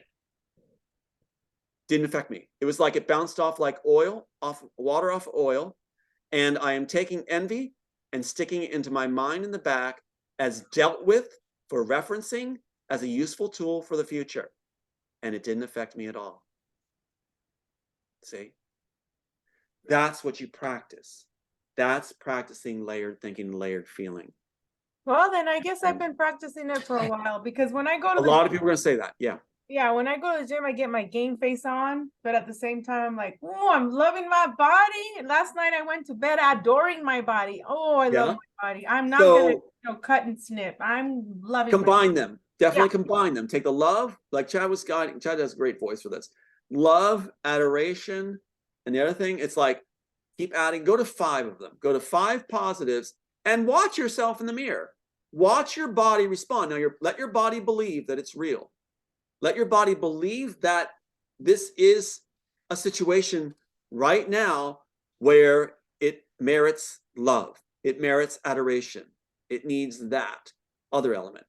And it'll accept that. And you'll feel it tingling, moving. When you said that third one on top of the resentment and the other one, it was like adoration. It just went boom. So dynamics happen with the combinations. See, now we miss out on that unless we learn to do this. We'll miss out on that. Yeah. So, yeah. So thanks for letting me illustrate that. I hope that made sense. Otherwise, it's very superficial. It's very surface, and it's very, one dimensional. It's like running a car that has 5 gears, only in first gear all the time. You're not doing yourself a service. And you have to tune into it to write that way. We have to take that channeling thing that we do and tune into it. That's what you were doing. I was throwing the words at you and you were tuning into it. You're letting it overcome your body or into your body. Yeah. You let your mind catch it like a catcher. And it's like, and what you're doing is you're very aware of the feelings you're maintaining. And then you let that one hit. You let it hit while you're not letting the others go. And you layer it on. That's the so you layer it on. So I was laying it on you, but I almost feel like what I'm doing too is like, because it is a channeling thing, the scene came to me, but I didn't understand it. So as I tune into it, I'm like, oh, now I understand that. Oh, because I'm starting to, I see, okay, there's a cake, and I understand it's sweet, but now I'm understanding there's also chocolate to it. And there's also a little bit of flour. And now I'm tuning into it. And there's some fear in there too. Oh, that's why the scene is working this way. It's just not that. If there's fear in there too, and they're writing off it, that's an interesting thing, because then the scene will almost deconstruct it. It'll tell me the different layers. You hit something so important, so important. Keep this in mind. Definitely, as I'm saying, keep in mind. What you need to do is be able to extract, put in the reference section. So what you do is, we don't clear our mind and meditate on, that is not going to help you. That opens the door to trouble. It really does, because we're not supposed to blank out. That's why we dream. We have to remind us to stay vibrant. Don't dull it down by blanking out. so you can wear yoga pants and go tell somebody you did it. What you do is you actually keep the feeling of, like, let's say compassion and adoration, and let's say there is envy there. Okay, so adoration, compassion, beautiful. I love the feeling. Envy's there. So now I'm going to extract envy out, mentally take it out, while not blanking my mind or letting go of the adoration or the compassion. You keep it while you extract that one thing out, and then you put it in, and you get to feel the change, the metamorphosis of just compassion and the good feels. So it's like, yeah. See what I'm saying? That's important. That's the real trick. Not trick, but that's the real skill, is to be able to extract what you need to put back in reference. Then you don't need a therapy session. Right. It's dealt with. Your mind knows it's dealt with. Your mind is happy. Your mind would be like, why are we in this room paying $80 an hour or $160 an hour when that makes me feel kind of bad on another level? Why not just be happy because you already dealt with it? You put it in reference. You know, I know it's dealt with. So why are we here with this negative environment where I can read because I'm clear that the therapist isn't that happy anyway and isn't really listening at all? Mm-hmm. That's funny, you guys, because when you get I think Tom, you had mentioned Ferrari, right? And then I was like thinking, when my ex and I tried to we went to therapy, and then the counselor told him, she's a Ferrari while you're just like a Chevy truck. She's already. Right. That was funny. And whenever I went to therapy, if I tried therapy, even try to get the report to help fight this stuff, I end up counseling the therapist. Yeah, I do. exactly. Yep, I did that too. Real quick. So the layered thinking, when you said 5 chords at the same time, what I thought immediately was my, holding my violin, 5 chords, and then I thought 5 chords plus 5 chords octave, and then a minor chord in between. You go, girl. You go, girl. That's how I'm gonna remember layered thinking. That's right. I was thinking ingredients, and you're thinking, resonance. And both is right. Both is right. Take the one you want. And music really is the great analogy, the great comparison, the great way to bridge people in to understand. Think of music. Would you want music with a 1 note only, or would you want music with a harmony, with orchestra? Where our emotions are made to be an orchestra, not 1 note Johnny. It's a Philharmonia orchestra. I played in them before. I love it. I love it. This was meant to be. Dreams, things like this. This was meant to be, to talk about this, because people are going to save not only their mental health, but their wallet. And they're going to be a lot happier, more time with loved ones, rather than going to see somebody who doesn't know what the hell they're talking about often, and charging you an arm and a leg. I'm not a big fan of the psych industry when it's been weaponized. Oh, yeah. Anything else, Chad? Well, you know what he just gave me a thought on, Chad? I'm thinking. Chad, you just gave us an inroad to something. Not only have a library, but in the future, I want to see if layered thinking can help people heal from different, what they call disorders. And I'm going to help people get rid of the label of disorders. It can go back to the source, the therapist that put it on them. And I think just by you doing what you just did, Tom, you're going to heal a lot of people just by this broadcast. God, that makes me happy. Wonderful. That makes me happy. Good. And you can always come on here with Chad and myself and whoever wants to be on and do some teaching. Or I would love to. I'd be happy to, because I got to say one more thing that goes along with that. Yes. Never go to someone who is not invested in you with their heart. Do not go for help with therapy with someone who's just going to do it professionally. Go to someone who actually cares about you. Your mind's going to know. It's the first question your mind and soul is going to ask. Does this person really care? Does it matter to them what I'm going through? If the answer is yes, it matters to me, you, Chad, others, what you're going through, let's begin. The mind then opens its heart and door also, and soul. You do not want to go somebody who's plastic, somebody who's just doing their job. Would you send your kid to somebody like that? I hope not.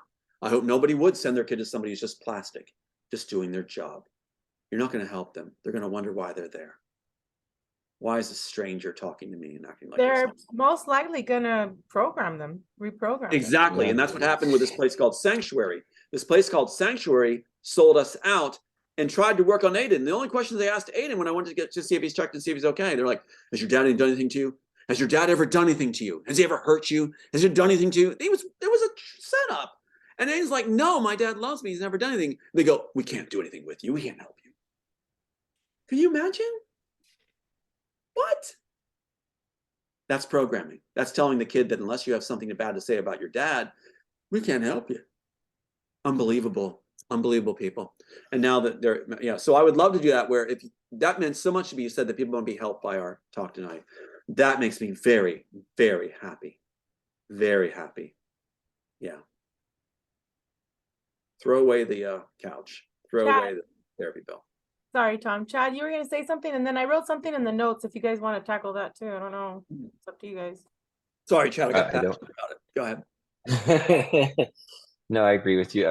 Yeah, the layered thinking, because it's a little more, I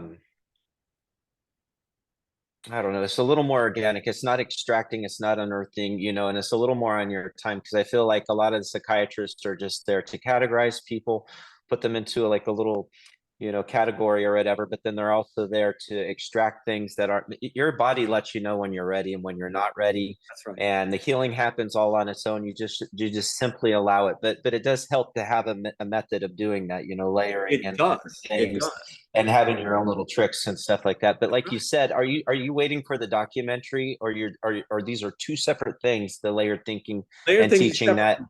It's separate. It's And you're separate. waiting for the right platform, so you're working on that, and That's and it has right. its own timing. Okay, good. All right. That's right. It's got, like I said, you go to someone who actually cares about you.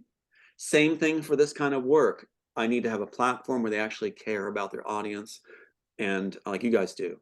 And actually, I'm not saying these other guys don't, but I need people that are in it because they really do care.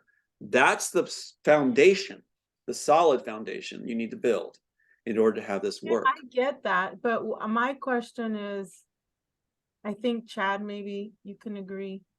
Okay, so you're going to a platform. Is it because you need to do something with them for money exchange to They broadcast want it? to, that they're getting it out there that way. Yeah. Or why don't you just do a website and have people sign up and you That's a take great it? idea. That's a great idea. My dream is to get with some friends like you Okay. guys, like my friends and family too, and that have a heart for it, that understand it, like you guys understand it, and work with them where it helps us. Is I have to see others being helped and being lifted for me to be helped and be lifted. For me to be feel good about what I'm doing, I have to see it helping others.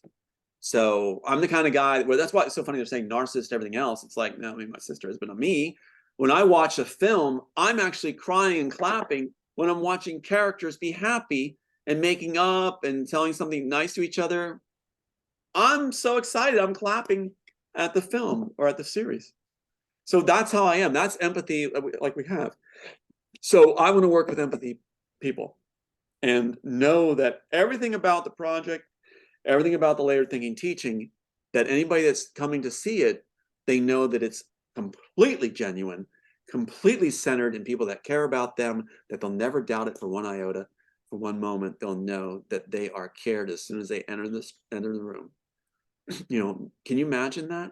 Where you go to get a therapy session and these people love you. They are not afraid to put the hand on the shoulder and say, I'm so glad. And I would love to do this some days, where they go, you know what, today, no charge. It's been such a blessing having you here. Let's just say this one's on the house. Go out and love life and lift somebody else too, and that'll be payment.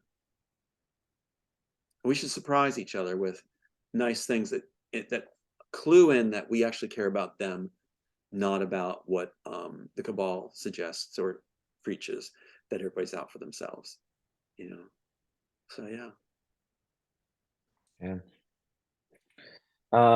That's going to be a shift though, because right now, this is what we've been discussing before. I mean, there's us and there's them. That's what we're discovering a little bit, with two different, and they're not going to give up. So it's not like, I don't think like, oh, good, Tom won the battle and Tom won the chess game. Now he's on our side. No, fuck you. We're not on anyone's side. We're on our own, and we're getting rid of you too. Mhm. Like, because I care about my father and I care about the salt and the salt of this earth, the simple people, the core, Right. I see that they in want to you. get rid of, I see and in that you. sort of thing. Right. Now, I've been told that they're going to do a John Lennon on me.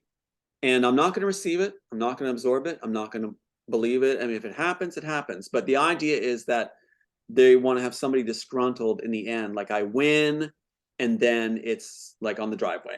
Well, It's be like, careful with the honeypot wife if you. I'm not going to do a honeypot wife. I'm not doing any But- honeypot wives yet. No, But because the other day I was thinking about this last night, Tom. Sorry, real quick. I was just concerned because you know how you said I'm gonna live my life and I'm gonna have me another, a new wife or whatever. I do. I want to have a genuine one. Yeah. But be careful because that's how these mother effers work. What I call Oh, the yeah. secret love. You know that. Just be careful.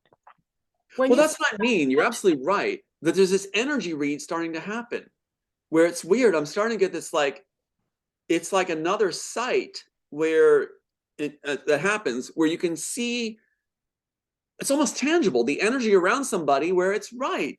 Like it's almost like a cat sense of good person. I never had this happen before. And I'm testing it right now. I'm testing it and I'm picking up during our program, And so it's like when I go out in the public, go shopping. Yeah, the other day, and I'll call it out. I'll say it to the one girl at the counter or a guy. I'll say, I'm really picking up a strong energy off of you, like a really amazing energy. I said, I bet good things are going to be happening to you because I'm just picking up some real amazing energy off of you. And they're like, and the one person the other day was like, oh God, thank you so much. But it's like, I'm feeling it. You're feeling it, So I think when we have those layers, it also leads to a whole new ability of awareness and recognition. That's how we activate our DNA. Mhm. Yeah. First of all, not lying, right? Right. Essential. Layered thinking, healing ourselves, and then also just clearing ourselves, and that way we can complement others genuinely and You just help hit them something. Yep. to believe in themselves. Yes. You just hit something also really powerful. When you're feeling, think of this. Let's say I'm feeling a certain series of layers, and Chad was naming layers, right? Okay, I've got 5 positive layers, and I run into you, and you have the same 5 layers operating. That's like, whoa, because they can change on levels. But with all 5 operating between 2, that is a dynamic connection. And then I meet Chad, and there's 5 more and 5 more. And children observing that, the children be like, there's hope for our parents and adults. There's hope. There's hope for this world. Just think of children observing layered people, layered interactions, layered parents with all positive. Now, we might get very loud because we're feeling so many amazing things at the same time that we're going to be like, whoa, yeah. And children get used to that. We're living again. Humanity is the dark age. Yeah. We don't diagnose it as a mental illness. We do not. Like the psychiatry's trying to do. No. Well, here's we're Ferraris. We're high functioning. You got it. You just set me up for something so very good. Dynamic. Yeah. You ready for this? You just set me up. We can finally get the therapists the help they need. That reminds me. I'll let my window be open and things like that. Oh my gosh. Just throw them in a pool. Throw these psychiatrists or whatever in a pool with them. Yeah. Okay. Now, with the psychiatrist, though, I know some that are in family, that do really good work or have good intentions. Good intentions. I'll give 90% of what they know is incorrect, I still feel, but they have good intentions. So what I'm hoping is that everything they know is not a waste, that they can take that information and apply it to the right thing. That's what I'm hoping. Yeah, I'm with you. If they do the layered thinking kind of thing and they actually feel for their patients, people can tell. Like, let me do. If I did, I can show it right now. If I do the normal psychiatrist, like the regular psychiatrist thing, I got my degrees. I have my checklist of what I'm going to do with my patient. I thought it out ahead of time. And Chad, I'm doing your session right now, and we'll take care of that. And come back next week. We'll be fine. And suddenly something kicks me in the butt. And I start to actually feel for you as a person. It's like, Chad, why don't you stay a little longer? Let's talk. Let's get some coffee. I mean, Chad, my God, what you've been telling me, here's what in my life has been happening too. In humanity, there's a give and take and exchange. You tell each other your stories. Therapy has it wrong. Therapy is, Chad, tell me your story and I'm not going to tell you mine. That's not interaction. That's not humanity. That's somebody collecting a paycheck where the person's supposed to tell their story alone on the stage with no one in the audience. No one's checked Yeah. in. No one cares. But if we're exchanging stories together, and that's what happens whenever I try to do a therapy session in the past, I end up hearing the stories of the therapist, and they walk away feeling better. So, and I've had it where they didn't charge me. It's like, That is me. awesome. Yeah. So what I was saying about, I know it's funny, but what I was saying is at like 2:30, 3 o'clock here, the kids come home from school and it's loud and I just love it. Like there'll be swimming, and you're right, Tom, like it could be like, what, maybe another person, maybe a kid just fell or whatever, but the other kids are like laughing, and then they help the other little kid, and you should see the energy in the apartment complex when they get here, the kids. Yes. It's so it's like so you happy. just hit something else. You can create triggers that are positive. The sound of your children's laughter can be a trigger for even more joy.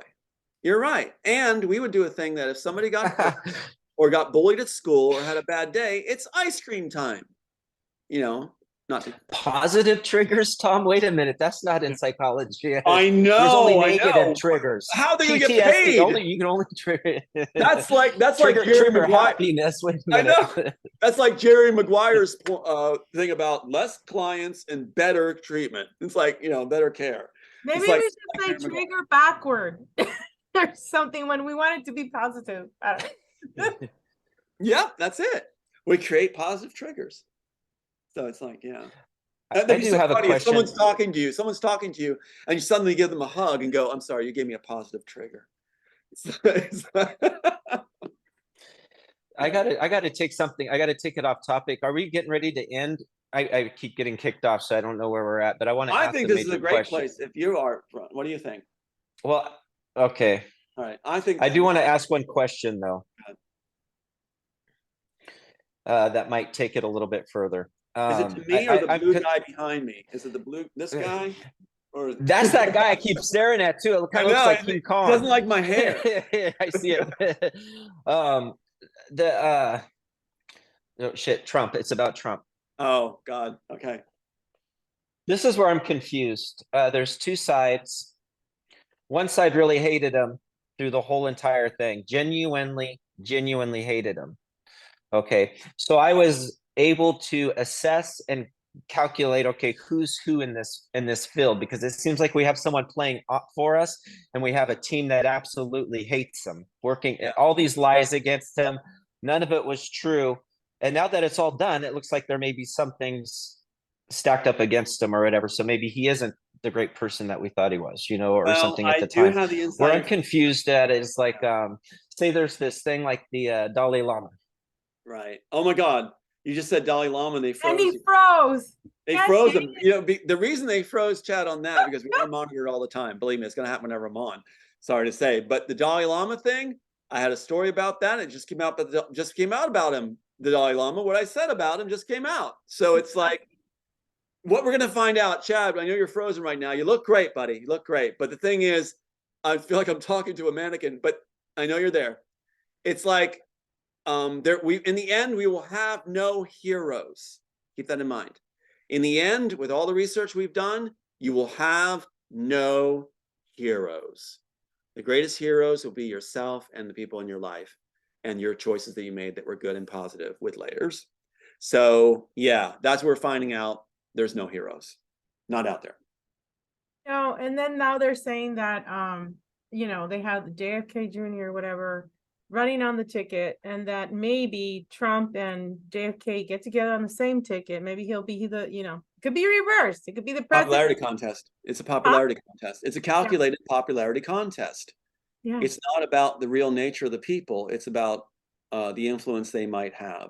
See, the thinking needs to change. It really needs to be changing to who can get the job done, who's qualified, who cares. You've got to put caring back into the formula, not who looks like they politically care. And that goes to almost every single candidate out there.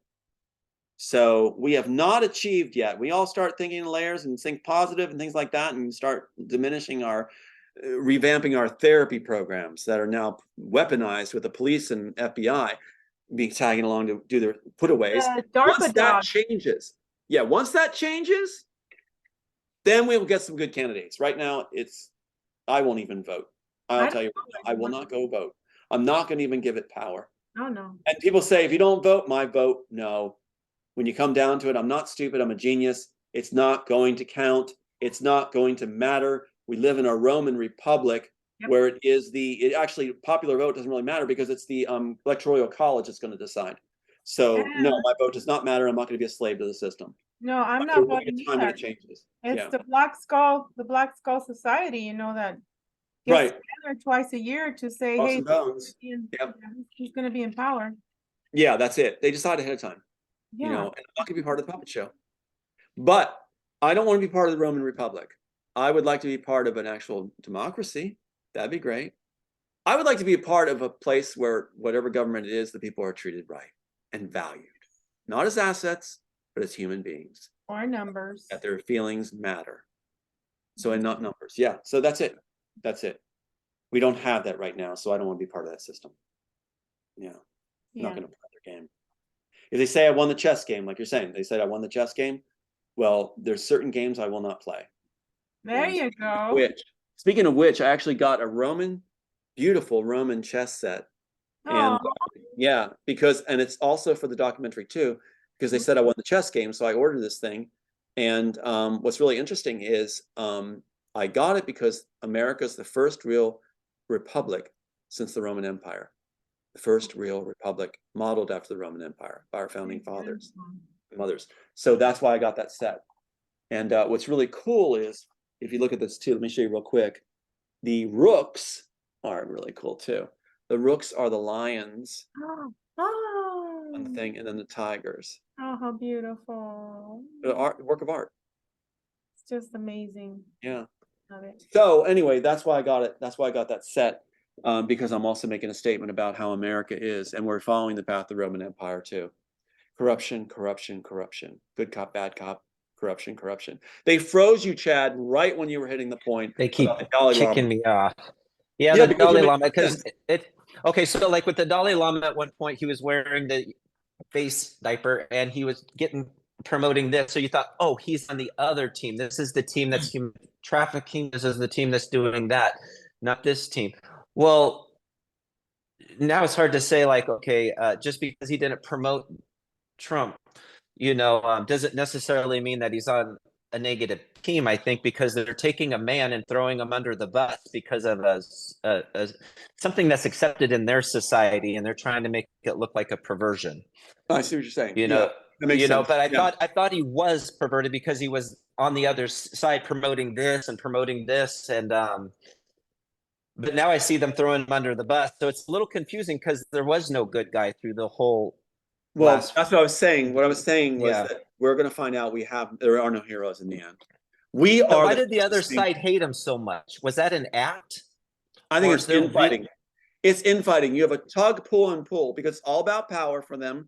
It's all about power. Whoever gets all the media attention is part of the. Okay. And so it's all about power. Whoever gets the media groomed in U.S. grooming, it's 5-6 companies own the media, like we said. It's all about the bloodlines. Remember that. And so that's what I'm saying is it's all about power to them. So individually, they're fighting each other. There's a billionaire club war right now between billionaires.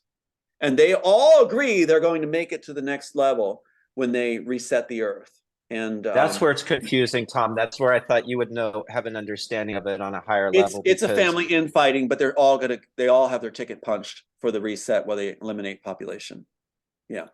Oh, you're aware of this reset that's coming. Yeah. Okay. Yeah, that's the plan. Well, I'm throwing a wrench into that because that's why the Immortals was written, to expose what the final solution was, the American version of the final solution.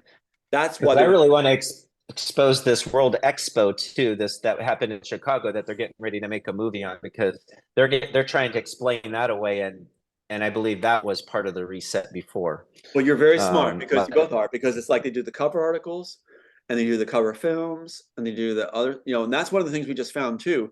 They call it the Lost Wachowski article, the Lost Wachowski interview. They said it was lost. It was all about how they want to do Plastic Man. in 95, and they said that they were going to do the science project. Well, they didn't want that known, so they never ran the interview with Horowitz, who's a famous interviewer. Then in 2003, when they finished The Matrix, they call it the Lost Interview from 1999, I think it was, surfaces in 2003. Something they found it just in time for the end of the shooting on set. So they can cover story after stealing the work that, oh yeah, this is how it was. And then they lose it again. And they say in the future, well, that was all about Plastic Man. Well, it turned up on our devices. We have the lost article. Their cover story in the future with Horowitz running it again would have worked, except that we've got the whole article. We've got the lost article that they went and lost again on purpose that will show that they were talking about the Immortals when they said the science project and not Plastic Man. They are flipping out because everything's coming our way now, like an avalanche of evidence and reveals, including the Copyright Office stuff, including the Kate Chilton letter to Sophia Stewart and Nicholas Jackson. Let that echo through the airwaves. The Kate Chilton Warner Brothers executive letter to Sophia Stewart, where Sophia Stewart wants her payoff money for destroying the author between the period of 2009 and 2014, when Tony Rankin, with a suspended license, was handling me, working with Sophia Stewart, working with Warner Brothers, especially Kate Chilton, the main handler for the fraud, who should be in prison. That letter is now ours. It's the payoff letter from 2014, right when the case is done, and they're having their hand out saying, give us our millions. Not for what they wrote, because they lost in court at the MSJ in 2005. Not 2005 where they lost, 2009 when they signed up to bring down the original author and destroy him and get paid off later in 2014 when the job was done. That's the letter we have. Like we said, she posted it because they ran Matrix 4. They ran Matrix 4, which means she doesn't have the trademark. So she gets upset, posts it to say, look, Warner Bros. Offered me millions of dollars. Oh, yeah. They offered you millions of dollars to be the person who's a fraud to shut down the actual author. And there's the dates, 2009 to 2014, you idiot. So now you just posted exposing Kate Chilton. And I hope Kate Chilton hears it, because she is not a nice person. Yeah, from Warner Brothers. Isn't that something? The egos and their whining catch them in the end. They get caught. But thank you for this. I never got to talk about that before. That's what we've been discovering, that stuff. Yeah. And you know, Tom, with this reset and everything that everyone's talking about, they say we're in the middle of a new one right now. And a lot of people are kind of gearing towards it. Oh, good. I thought it froze again. I think they want to hear what you have to say. I can feel it. They want to hear what you have to say. They want to hear what you're going to say. Otherwise, they'll freeze you. But I do. Oh, yeah, this elite might be. I don't feel like it goes in their hands again. I feel like it spins into ours, because I'm supposed to write. And I've always known this. I've seen the theater in my head that I'm building with the bent screen. It's got a round screen for some reason. And that's in my head. It's got holographic technology on the stage. Yes. You know, this is the future of film and everything. I don't understand why I'm seeing that. Call it immersion theater. Immersion theater. But yeah, go ahead. But I feel like I'm to inspire that child, that whoever it is right now, to think of, who are we without this? You're not going to rebuild Rome after taking it down and rebuild our government back the way we have it. Who are we as a people? We're a family at our core. We get to decide that. And I don't feel like it's going to be them telling us. And you are sitting here wanting to write and empower people and empower the audience and not tear them down. So we're all on the same path. And I feel like the trajectory, because right now there's a lot of people being told there's going to be a reset. People are getting sucked off. The elite are already leaving, you know, and then it's going to go back in their hands again. I don't think what's interesting is right now what's happening too, I'm glad you opened this up, is they're making it look like there's a reset that's planned, because right now, Cabal, it's the period of confusion. It's the age of confusion right now for them. They don't know what to do. Half of them are wanting to make a deal. Half of them want to knife me. But the thing is, they don't know what to do. And they're looking to us to possibly lead, that were groomed originally. So right now, the reset is a idea that they have to save their skins. There is no real reset right now.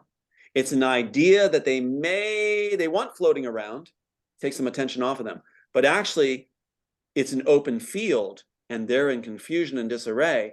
And we are lapping up the drops and picking up the arrows and picking up the stones and the quivers.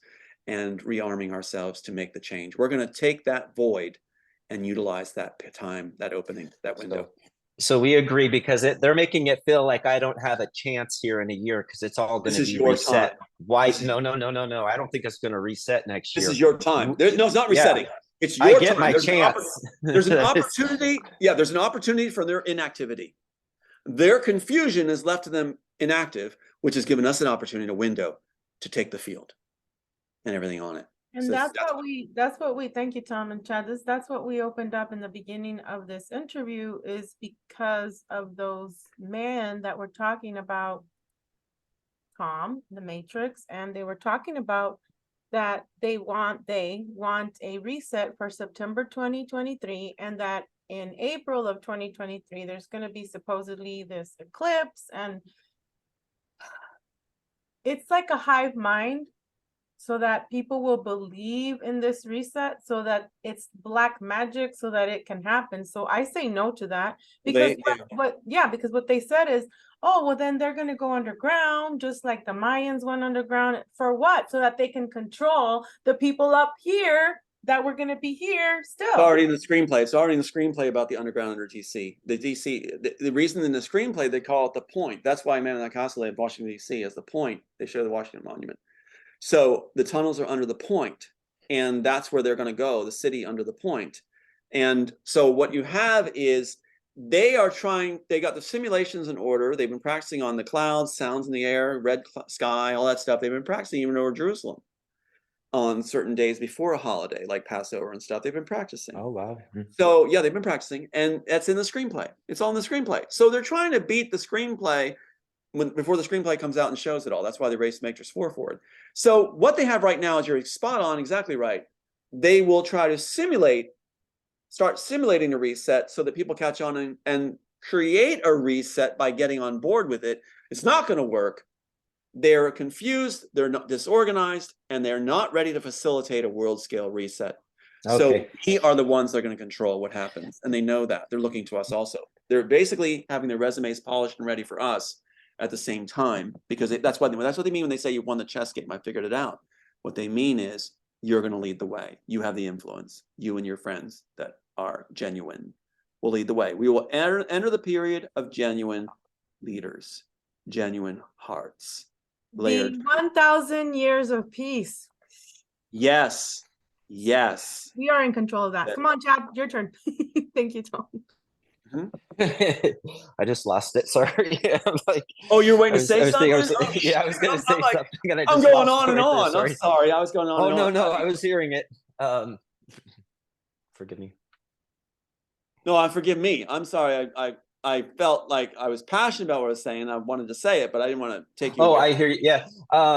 So what I'm hearing is they're going to fortify. They're fortifying a reset, and that's what I feel like right now. They're trying to. There is going to be a reset, and it happens naturally. And I think there's people above them or things out there that control that. For part of a simulation, to be honest. However, they're trying to make it look like they know that it's happening now. There's no way of knowing it. Right, that's from what the and they're trying to get everybody on board with it too. I hear what you're saying. Right, from the screenplay. It's right in there. Now, here's what happens to the screenplay, which is happening now. It's not going to be a concerted, organized effort. It's going to be dysfunctional, disjointed, disarray. It's not going to be a reset that's polished and precise. It's going to be a fragmented. It's almost like a firecracker. You're saying there's going to be a great finale of fireworks, and instead you get a sputter and pop and off goes sideways. It's not going to go right because they haven't planned it well, and we've thrown a wrench into their timetables, so they're all in disorder. And they'll try to start something, but it's like trying to win the Grand Prix with a Model T Ford. They're not ready. Okay. So since you are talking about the reset now, in our last one, you were talking about your theater and you're talking about your design, and you said you had it designed underground. So I was curious about that. Like, why underground? Because that would seem to me like the vibration of the underground, the acoustics underground. I thought it'd be really cool that when you walk and your audience comes down underground, it changes their mindset, and you see water, those water walls where the water is coming down like on cave walls. And so it changes your whole mentality as you enter this new atmosphere, which opens you up to the new material. Okay. So it is a new experience. So anybody who does their play in that kind of setting, that's kind of a theater, is going to certainly have an audience with a new opened mindset, like a child ready to see new material and receive it as new material. So that's why underground. It's just taking us, anytime you can take humanity and give them a new look at something that they've looked at before, a new way of looking at it, it can be beneficial. Are you gonna have gondolas too? And it could be hooked up to a real river. I love it. Yeah, like San Antone's little canal. I love that. Yeah. We did international Shakespeare tours and they took us to different cities, and that's one I remember was just lit up at night and going down the canals. Yeah, it was really cool. Anyway, this has been a great show. I love that you had me on, and you guys are so awesome. Yes. And I don't know if you can tell how relaxed I felt, but this is really good. So Anything else, Chad, before we go? It's already 4:53. We got this.